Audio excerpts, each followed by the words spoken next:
मोहब्बत के खेल से बानी परेशान मोहब्बत के खेल से मन करे मर जाई कटाई के रेल से सही कितना दर्द रोवता रे नैना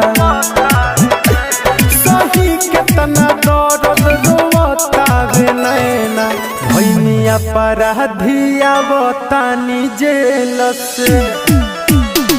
बानी परेशान मोहब्बत के खेल से मन करे मर जाई कटाई के रेल से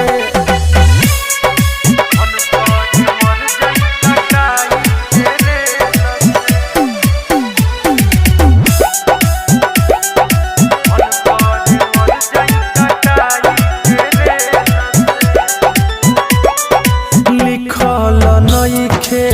हमारा किस्सा मत में प्यार हो जा खुश रह दूसरा संगे सुनो यार हो लिखल नइखे हमारा किस्सा मत में प्यार हो जा खुश रह दूसरा संगे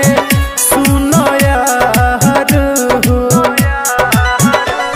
तू का जनबू कैसे जियत हम बानी तू का जनबू कैसे जियत हम बानी दुश्मन भी फंसे ना ये झमेल से बानी परेशान मोहब्बत के खेल से मन करे मर जाई कटाई के रेल से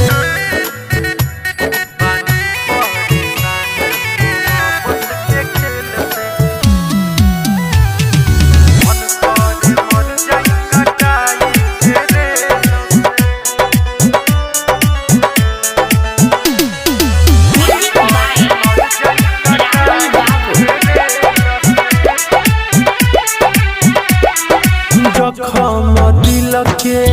सुन नहीं अब भराई हो याद बेवफा के अब तो मुँहले बजाई हो जखम दिल के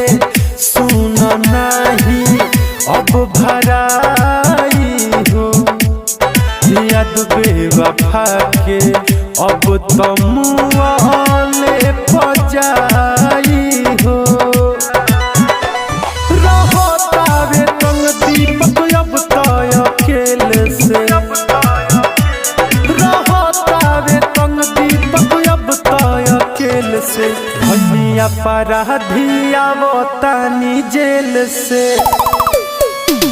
बानी परेशान मोहब्बत के खेल से मन करे मर जाई कटाई के रे